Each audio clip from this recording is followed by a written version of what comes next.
అన్న రైతు బంధు రీసెంట్గా వేసినామని చెప్తా ఉన్నాడు. ఎంతవరకు వేసిరు, ఎన్ని ఎకరాలకు పడ్డాయి?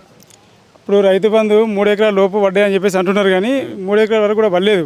గతంలో 2.5 ఎకరాల నుంచి 3 ఎకరాల వరకు పడడానికి 2 నెలలు పట్టింది.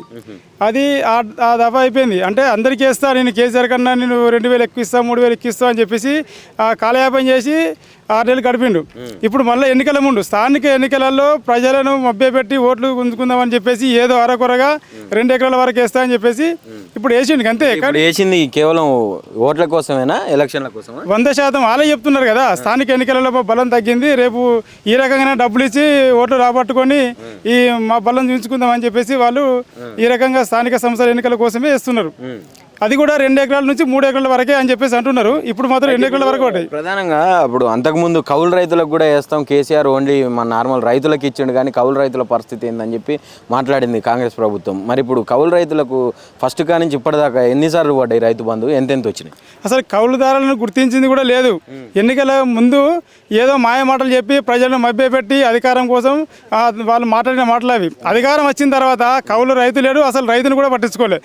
ఇప్పుడు కాళేశ్వరం ప్రాజెక్టులలో నీళ్లు తీసుకొని ఇసుక అమ్ముకున్నారు. మరి ప్రజలకు టాయిలెట్ అంటే ఇప్పుడు మన పెద్దపల్లి జిల్లాలో కాళశ్రీరాంపూర్, ఓదెల లాంటి ప్రాంతాలలో నీళ్ళు వచ్చిన రోజులు లేకుండా మన కేసీఆర్ గారు ప్రతి రైతు ఎకరానికి భూమి కూడా నీళ్ళు అందించిండు. ఇప్పుడు ఈ నీళ్ళు అందిస్తా అని చెప్పేసి ఏదో వేసి మాయ మాటలు చెప్పి కేసీఆర్ కన్నా ఎక్కువ డబ్బులు ఇస్తా అని చెప్పేసి మాట్లాడి మరి ఈరోజు రైతు వేసుకున్న వాళ్ళకు కూడా పంటలు ఎండిపోయే పరిస్థితి వచ్చింది. మొన్నటికి మొన్న కూడా మొన్న ఎండాకాలం కూడా బోనస్ ఇస్తా అని చెప్పేసి దిగుబడి తక్కువ వస్తుందని తెలిసి కూడా సన్న వడ్లు పండించుకున్న రైతులకు కూడా దిగుబడి రాలేదు. మళ్ళీ ఇప్పుడు కూడా నేను ఇస్తా అంటున్నాడు. అంటే ఇవి మాయ మాటలే, నిన్నొక మాట ఇయ్యాలొక మాట. వీళ్ళు ఈ తాగుబోతుల కన్నా అతను ఇప్పుడు ఈ మొత్తం బస్సు ఫ్రీ చేసి అమ్మాయిలందరినీ తిరిగిపోతూ చేసిండు. ఇప్పుడు ప్రజలకు సౌకర్యవంతమైనటువంటి పాలన అందించాలి, కానీ వీళ్ళకు జేబులు నింపుకోవడానికి మాత్రమే పనికొచ్చే పథకాలు పెట్టి. ఇప్పుడు ఇసుక కాదు కదా కాళేశ్వరం కట్టింది, అసలు ఆ కాళేశ్వరం వల్ల 1,00,000 కోట్లు స్కామ్ జరిగిందని చెప్పి ప్రధానంగా ఆరోపిస్తూ ఉన్నారు. మీరేమో ఇసుక దోకపోతురు, నీళ్ళు ఇస్తలేరు అంటే అది కూలిపోయింది కదా, ఏ నుంచి వస్తాయి నీళ్ళు? అరే ఒక ఇల్లు ఒక పిల్లరు ఒరిగితే మళ్ళీ పిల్లలు కట్టుకుంటాం, ఇల్లు కాపాడుకుంటాం. మరి అంత ఖర్చు పెట్టుకొని 1,00,000 ఎకరాలకు సాగు పంటలు పండిస్తాయని చెప్పేసినటువంటి మరి ప్రాజెక్టును మరి వీళ్ళు ఎందుకు ఆపి దాన్ని వ్యవస్థను అట్టిగా పక్కపడేస్తారు? మరి అంటే ఇప్పుడు దానివల్ల ఎంతమంది ఉపయోగం అండి అంటే ప్రైవేటు ఉద్యోగాలు చేసుకునేటువంటి పనులు చేసుకుంటే వాళ్ళు అందరూ వచ్చి మళ్ళీ వ్యవసాయం కుటుంబంలో వ్యవసాయం చేసుకున్నారు. దేని కారణం వల్ల? ఆ నీళ్ళ వల్ల భూగర్భ జలాలు నిండి ప్రతి పొలానికి ప్రతి పంట పండింది.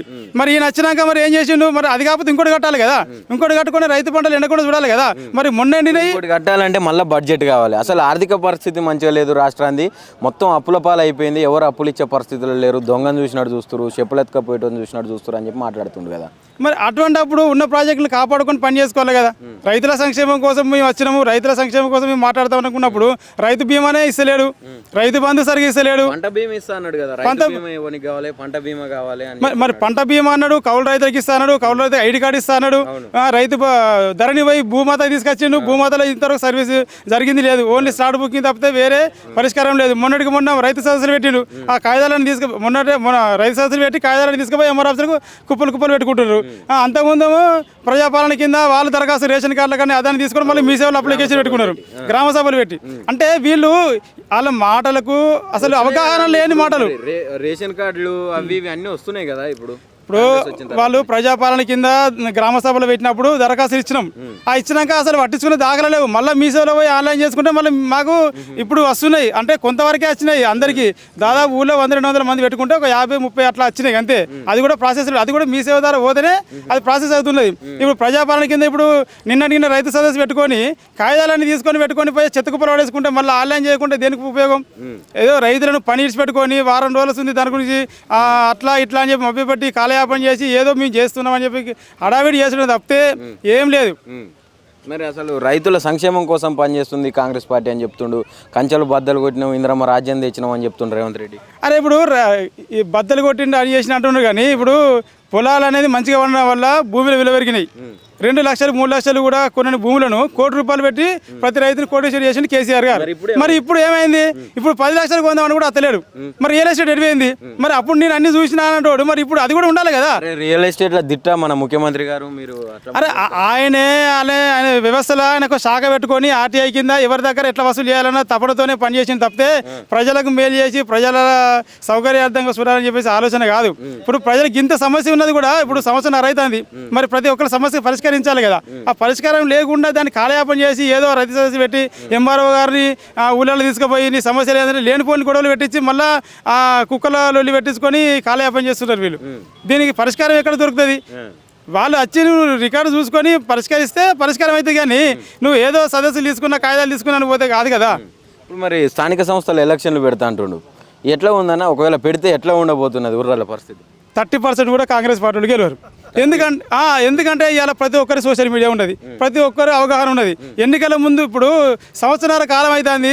ఒక అస్తవ్యస్తం అయిపోయింది. ఒక లైట్ వెలుగుతలేదు, ఊర్లో మూరలు తీతలేరు. గ్రామ కార్యదర్శిని అడిగితే మాకు నిధులు లేవు, మాకు ఏం లేవు, మాకు ఉన్న 4-3 వర్కర్లు పెట్టుకుంటే వాళ్ళకు కూడా డబ్బులు ఇచ్చే పరిస్థితి లేదు మాకు, మేము ఏం చేయమని చెప్పేసి వాళ్ళు ఇట్లా అనుకుంటారు. మరి గ్రామం మొత్తం పాలన అస్తవ్యస్తం అంటే మొత్తం కుంటుపడిపోయింది. అటువంటి అంతటికి కారణం కేసీఆర్ అవుతాడు కదా. అప్పులు చేసిపోయినట్ట పోయినసారి ఆ రాష్ట్రాన్ని మొత్తం అప్పులపాలు చేసిందని చెప్పి చెప్తుండు. అరే అప్పుల పాలు చేసిన అంటున్నావు, మరి నువ్వేం చేస్తావు? ఇక్కడ నువ్వు ధనాన్ని సృష్టించుకోవాలి కదా. అరే ఆయన చేసి నువ్వు ఆయన తీసేసారు కదా. ప్రజలు ఆయన తిరస్కరించినప్పుడు నిన్ను అవకాశం ఇచ్చినప్పుడు నువ్వేం చేయాలి? ఆయన మీద తెలుసుకుంటే మెల్లగా ఇప్పుడు అందాల పోటీలు అని చెప్పి అభివృద్ధి చేయడం కోసం, అంటే ఆర్థికంగా బలపరచడం కోసం రాష్ట్రాన్ని అందాల పోటీలు తెచ్చిండు. ఇంకా అట్లనే తెస్తాడేమో. ఇజ్జత్ పోయింది. అందాల పోటీలు అని ఆ ఇంగ్లాండ్ అమ్మాయి మాట్లాడితే 5,000 కోట్లు ఉండే మంత్రిగా నా దగ్గర దా అని చెప్పేసి మాట్లాడతారు అని చెప్పేసి మధ్యలో వేయండి. ఆయన మధ్యలో ఒక అమ్మాయిని పోయిందంటే ఇక్కడ ఇప్పుడు ఒక్కొక్కరు 30,000 40,000 30 లక్షలు 20 లక్షలు ఖర్చు పెట్టుకొని పెట్టాల్సిన అవసరం ఏంది? ఆర్థిక దివాలా తీసినటువంటి రాష్ట్రమే కదా. మరి ఈ సంక్షేమ పథకాలు అందిస్తే ఏదో ఒక ఉపయోగపడుతుంది కదా. మరి ఇప్పుడు వీళ్ళకు స్కాలర్షిప్ లేవు, పొరగాళ్ళకు బస్సులని పెట్టిండు, బస్సుల ఛార్జీలు పెంచిండు. పొరగాళ్ళు పోదామంటే వాళ్ళు ఇప్పుడు గిరుకులాలు అన్ని బంద్ అయిపోయే పరిస్థితికి వచ్చింది. సన్న బియ్యం పెడతాను మన మొత్తం ఇవాళ పురుగులు గిరుగులే ఉన్నాయి, మొత్తం సన్న బియ్యం ఇస్తాను. అది కూడా కేంద్ర గవర్నమెంట్ ఇస్తుంది అని చెప్పేసి బీజేపీ చెప్పుకుంటారు, మేమే ఇస్తానని చెప్పేసి కాంగ్రెస్ వాళ్ళు చెప్పుకుంటారు. మరి ఎవరు ఇస్తున్నారు, ఏం చేస్తున్నారు? అసలు గవర్నమెంట్ ఎవరు ఇస్తారు, ఏం చేస్తారు? అసలు పిచ్చోళ్ళు లెక్క అయిపోతున్నారు ప్రజలంతా. ఇప్పుడు ఈ అందాల పోటీల వల్ల ఏదో చిన్న అవకతవకలు జరుగుతాయి. ప్రతిష్టాత్మకమైనటువంటి కార్యక్రమం కాబట్టి చిన్న అవకతవకలు జరుగుతాయి. దాని పరిగణలోకి తీసుకోవద్దు, దానికి ఒక కమిషన్ వేసినాం అని చెప్తారు. ఆ పని చేస్తూనే ఉంది కదా కమిషన్. ఇంకా అది కమిషన్ కాదు, అసలు అందాల పోటీల వల్ల తెలంగాణ రాష్ట్రానికి వచ్చింది ఏంటిది? దానికి పెట్టుబడులు ఏ రాష్ట్రంకి వెళ్ళి అందాల పోటీలు పెట్టుబడులు పెట్టారు ఉన్నాయా? ఐటీ డెవలప్ చేసి కేంద్రం ఇప్పుడు ఇంతకుముందు ఉన్నటువంటి కేటీఆర్ ఐటీ మినిస్టర్ ఉండే. దానివల్ల అక్కడ ఎంతో అభివృద్ధి చెంది ఇలా దాదాపు 3-4 లక్షల మంది ఐటీ ఉద్యోగాలు చేసుకుంటూ జీవనోపాధి కల్పిస్తుంది. ఐటీ ఉన్న కంపెనీలు కూడా బయటకు పోయే పరిస్థితి ఉంది. అవగాహన లేని రాజకీయం చేస్తున్నారు వీళ్ళు. ఏ మంత్రి కూడా అవగాహన లేదు. సీనియర్ నాయకులు ఉన్నారు, ఏం సీనియర్ నాయకులు ఉన్నారు, ఏం వాళ్ళ మాటలు ఇవాళ మాట్లాడిన రేపే మాట్లాడతలేరు వాళ్ళు. ఒక ముఖ్యమంత్రి హోదాలో ఉన్నట్టు ఒక ముఖ్యమంత్రి రేవంత్ రెడ్డి గారు కూడా నేను ఇది చేస్తా అని చెప్పేసి ఒక మాట మాట్లాడి మళ్ళీ తెల్లారేది కాదని మళ్ళీ 15 రోజులకు మాట ఆయనే మార్చిన రోజులు మాట్లాడితే ఇక జనం ఎవరు వింటారు? ఎందుకు వేసినాం రా ఓటు అని చెప్పేసి తలకాయ పట్టుకునే పరిస్థితి ఉంది గ్రామాలలో. జనాలు అనుకుంటారా ఇదంతా, లేకపోతే బీఆర్ఎస్ వాళ్ళు అంటారా?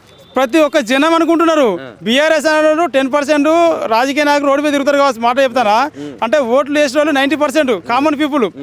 కామన్ పీపుల్ ఇలా తలకాయ పట్టుకుని కూకుంటారు. పంట పండించుకుందామంటే నీళ్ళు అత్తలేవు. 24 గంటలు కరెంట్ ఇచ్చింది అప్పుడు కేసీఆర్. ఇప్పుడు ఇలా కరెంట్ పోదామంటే రాత్రి పగలు పోయి అక్కడ తేలుగు పాము భయపడాల్సిన పరిస్థితి వచ్చింది. అంతకుముందు నల్ల నీళ్లు పుష్కలంగా వచ్చేది. ఆ నల్ల నీళ్లు ఇప్పుడు నల్ల నీళ్ళ కోసం పోవాల్సిన పరిస్థితి వస్తుంది. అంతకుముందు బోరింగ్లు అన్ని కుంటపడిపోయినాయి. కేసీఆర్ ప్రభుత్వంలో ఊర్లలో 20-30 బోరింగ్లు ఉంటే అవన్నీ అసలు వాడగా మందేశారు. ప్రతి ఇంటికి నీళ్ళు ఇచ్చిండు. ఇవాళ నీళ్లు నింపుతామంటే అరటంపు నీళ్ళు నింపుతలేవు. ఆ బోరింగ్లన్నీ రిపేర్ చేసుకునే పరిస్థితి వచ్చింది. ఏది కరెక్ట్ లేదు. అంత వ్యవస్థ అంతా చెత్త అస్తవ్యస్తం చేసి పోయింది. ఇప్పుడు ఈ రకంగా చూస్తే మళ్ళీ 5 సంవత్సరాల తర్వాత పరిస్థితి అన్నమ రామచంద్రన్ వేరే రాష్ట్రాలకు కూలి పనులు పోయే పరిస్థితి. 5 సంవత్సరాలు కాదు, ఇంకా 10 సంవత్సరాల దాకా రేవంత్ రెడ్డి గారే ఉంటారంట. అంటే మహిళా అభివృద్ధి కోసం పనిచేస్తున్నా మహిళలే ఓట్లు వేస్తారు, నాకు వాళ్ళే గెలిపిస్తారని చెప్పి మాట్లాడుతుండ్రు. అరే మహిళలు అన్నాడు, ఇంకా చీరలు బతుకమ్మ చీరలు 500 చీరలు అది అన్నాడు. ఇంకా బతుకమ్మ చీరలు ఇచ్చే తెలివి లేదు రేవంత్ రెడ్డికి. మా మహిళల కోసం ఏం చేసిండు? తిరుగుబోతులు చేసిండు బస్సు అప్పి. ఇలా ఇంట్లో ఉన్నది జాకెట్ కోసం హైదరాబాద్ పోతాను ఒక్కొక్కది. బస్సులు ఫ్రీ బస్సులు పెట్టుకొని పోతారు. కాలేజ్ వాళ్ళకు స్టూడెంట్కు స్కాలర్షిప్ ఇవ్వాలి, స్టూడెంట్కు పాస్ ఫ్రీ ఇవ్వాలి. కానీ ఇక అమ్మాయి మహిళ అని చెప్పేసి చీర కట్టుకున్న వాళ్ళందరికీ బస్సులు ఫ్రీగా ఇస్తే వాళ్ళు హైదరాబాద్ పోయి కరీంనగర్ పోయి వరంగల్ పోయి ఇంట్లో భర్త నిలిచిపెట్టుకుని పెట్టుకుని పోయే పరిస్థితి వచ్చింది. ఈ సంక్షేమ పథకం ఇది వాళ్ళు చేసుకునే పని చేసుకొని చేయకుండా వాళ్ళకి ఉపాధి కల్పించి వాళ్ళకి ఏమైనా పెట్టుబడి పెట్టి వాళ్ళకైనా పని చేసుకొని సంపాదించుకొని కుటుంబాన్ని పోషణకు అనుకూలించి ఉండాలి. ఈ రకంగా ఫ్రీగా పెట్టి అస్తవ్యస్తం చేసే కుటుంబాలను ఈయన మహిళలకు సంక్షేమం చేసినట్టు. ఇంకోటి ఇప్పుడు ఒక పక్క బస్సులు ఫ్రీ అని చెప్పి మహిళలకు పెట్టి నిన్న మొన్నటి దాకా ఇప్పుడు రీసెంట్గా పురుషులకు అంటే రేట్లు పెంచిన టికెట్ రేట్లు ఎట్లా చూస్తారు అసలు దీన్ని? అదే కదా, ఇప్పుడు ఒకరికి ఫ్రీ ఇచ్చి ఒకరికి కాదు, వికలాంగులకు ఫ్రీకి ఇస్తే మనం చెప్పుకోవచ్చు, స్టూడెంట్స్కు ఫ్రీ ఇస్తే చెప్పుకోవచ్చు, లేకపోతే 60 ఏళ్ళు దాటిన వాళ్ళకు వృద్ధులకు ఇస్తే అది పడదు. ఇప్పుడు వీళ్ళకు పోరాళ్ళకి ఇస్తా అంటే ఈ తిరగడానికే పనికొస్తాను తప్పితే వాళ్ళు దేని సంక్షేమం చేస్తారు? ఎవరు వాళ్ళే లేడీసే మొత్తుకుంటారు ఈ ఫ్రీ బస్సులు చేయబట్టి ఏందని. ఈ ఫ్రీ బస్సులు చేయబట్టి ఆటో వాళ్ళందరికీ పాపం నష్టం జరుగుతుంది. వాళ్ళు ఇలా ఆటోలు అమ్ముకొని వాళ్ళు ఏం పని చేయలేక కూలి పనికి పోయే పరిస్థితి వచ్చింది. వాళ్ళు జీవనోపాధి కోల్పోయారు. ఇలా ఒకరి లాభం చేస్తామని చెప్పేసి అనుకుంటారు, కానీ దానివల్ల ఎన్ని వేల కుటుంబాలు నష్టం అవుతాయని గమనించాలి. ఈ ప్రభుత్వం ఇప్పుడు ఉన్న రోజులు మీద మెరుపులు కనబడతాయి. ఇది దిగిపోయిన రోజు అది కాలగర్భంలో కలిసిపోయే పరిస్థితి వచ్చింది. అది ఇంకొకసారి చెప్పుతో కొట్టుకునే పరిస్థితి వస్తాయని చెప్పేసి ప్రతి ఒక్క రైతు, ప్రతి ఒక్క స్టూడెంట్, ప్రతి ఒక్క వ్యక్తి మాట్లాడతారు. కాంగ్రెస్కి అటువంటి పరిస్థితి ఉన్నది. ఒక నాయకుడు కరెక్ట్ లేడు, ఒక వ్యవస్థ కరెక్ట్ లేదు. ఏదో చెప్పుకోవడానికి ఓటు బ్యాంక్ రాజకీయం కోసం వ్యవస్థ తప్పితే ప్రజలకు సంక్షేమం అందిద్దామని చెప్పేసి ఏమాత్రం కనబడతలేదు. అయితే కొంతమంది ఏమంటున్నారంటే కాంగ్రెస్ నాయకులు ఇట్లా మీలాగా మాట్లాడేట వాళ్ళందరూ కూడా ఒక పార్టీ కాడ పైసలు తీసుకొని మాట్లాడుతారు, కానీ అసలు నిజమైనటువంటి మనుషులు, ప్రజలు, సాధారణంగా ఉన్నటువంటి కామన్ పీపుల్స్ ఎవరైనా కూడా కాంగ్రెస్ పాలన మంచిగా ఉందనే చెప్తారు అని చెప్పి మాట్లాడుతారు. ఇప్పుడు పైసలు ఇచ్చారంటారుగా, మరి ఇంతమంది మాట్లాడే అందరికీ ఎంతమందికి పైసలు ఇచ్చింది? మరి కాంగ్రెస్ వాళ్ళు ఇట్లా పైసలు ఇచ్చే మాట్లాడిపించారు. ఎన్ని రోజులు ఉంది అంటే మేము స్వచ్ఛందంగా బాధలని చెప్పుకోవడానికి కూడా మాకు అధికారం లేదా? మాకు వాక్స్వాతంత్రం లేదా? వాక్స్వాతంత్రం అనేది ఉన్నది కదా. ఒక రాజ్యాంగం నిర్మించబడ్డప్పుడు ప్రతి ఒక్క వ్యక్తి సమస్య గురించి మాట్లాడడానికి ఎవరైనా ముందుకు. ఇక మాట్లాడే అందరూ లంగలేనయ్యా, ఇక నీకు క్వశ్చన్ చేసినట్టు అందరూ లంగలేనయ్యా. అని సమాజంలో నీకు అనుకూలంగా నువ్వు ఏం చెప్తా చెప్పడానికి అనుకూలంగా ఉంటేనే ఇక్కడ తెలంగాణలో ఉండాలి, లేకుంటే తెలంగాణ విడిచిపెట్టిపోయి లేకుంటే జైలు ఉండాలనే పరిస్థితి తీసుకొస్తారు. ఫైనల్గా ఏం చెప్పబోతాను అంటే ఇప్పుడు రానున్న ఎలక్షన్స్లో ఎటువైపు మొగ్గున్నారు ప్రజలు? 100% కాంగ్రెస్కి అయితే పడది. 100% కాంగ్రెస్ పడది. టీఆర్ఎస్ గవర్నమెంట్ 10 ఏళ్ళల్లో అప్పు చేసిండా, మంచి చేసిండా అనేది పబ్లిక్ చూసిర్రు. ప్రతి ఒక్కరికి సంక్షేమ పథకాలు అనేది పుట్టిన బాబుకెళ్ళి చనిపోయే ముసలి వరకు ఇలా రైతు బంధు తీసుకొచ్చింది కేసీఆర్. రైతు బీమా చచ్చిపోతే ఎట్లా చచ్చిపోయినా కూడా 5 లక్షలు ఇచ్చిండు. ప్రతి ఒక్కరికి స్కాలర్షిప్ అందించిండు. అంటే కళ్యాణ లక్ష్మి ఇచ్చిండు. ఈయన కళ్యాణ లక్ష్మి ₹1,00,000 ఇస్తున్నాడు, తులం బంగారం అన్నాడు. ఏది కళ్యాణ లక్ష్మి సరిగా పడతలేవు. సీఎం రిలీఫ్ ఫండ్ కూడా అరకొరగానే ఎత్తాయి. కేసీఆర్ అనే వ్యక్తి ప్రతి ఊరికి శ్మశాన వాడి కట్టిండు. వేరే ఎక్కడైనా కొంతమంది ధనికంగా ఉంటారు, పేదవాళ్ళు ఉంటారు, కులం తక్కువ ఉంటారు, ఎక్కువ ఉంటారు, ఆ ఉద్దేశంతో అందరూ సమానంగా ఉండాలని వానే కట్టిండు. ప్రకృతి ఈ మొత్తం పొల్యూషన్ అయిపోయి సమాజంలో ఊపిరితిత్తులు ఖరాబ్ అయ్యి అనారోగ్య కారణం అవుతుంది అని చెప్పేసి ప్రతి ఊరికి ఒకటి ప్రకృతి వనం పెట్టిండు. అంటే అనే ఆలోచన, దూరదృష్టి అనేది అనుభవమే ఎప్పటికైనా. ఇవన్నీ ఒక్కొక్క గ్రామానికి ఒక ట్రాక్టర్ ఇచ్చిండు. ఆ ట్రాక్టర్ వల్ల ప్రతి ఏ గ్రామానికి ఆ గ్రామమే డెవలప్ చేసుకోవడానికి ప్రతి ఊర్లో చెరువులను తీయించిండు. ఆ నీళ్ళ ద్వారా పంట పొలాలు పండించుకుంటూ భూగర్భ జలాలు ఉంటాయని ఇప్పుడు ఇటువంటి ప్రతి ఇంటికి నీళ్ళు ఇప్పించిండు. అరే ఇన్ని సంక్షేమ పథకాలు చేసినట్టు కేసీఆర్ ఏంటంటే 10 ఏళ్ళు ఉన్నాడు కదా, ఇతను మేము మార్పు కావాలని చెప్పేసి ఏదో కాలేజీలో పడతారు కదా అని చెప్పేసి ఒక్కసారి మార్పు కోసం చూసారు తప్పితే వాళ్ళ మీద ప్రేమ కోసం కాదు. ఇప్పుడు అర్థమైపోయింది జనానికి. ఇప్పుడు ఏదో మాయ మాటలు నమ్మి ఆ రోజు ఏదో మోసపోయినాం. ఇప్పుడు అట్లా కాకుండా ఇప్పుడు స్థానిక సంస్థలనే గుణపాఠం చెప్పడానికి సిద్ధంగా ఉన్నారు. మళ్ళీ ఎట్టి పరిస్థితుల్లో బీఆర్ఎస్ పార్టీకే ముగ్గున్నది. ఇప్పుడు స్థానికంగా ఉన్నవారు అక్కడ వెనుక దిగడానికి పిలవకుండా మా లాంటి నాయకుల దగ్గరికి రావడానికి సిద్ధంగా ఉన్నారు.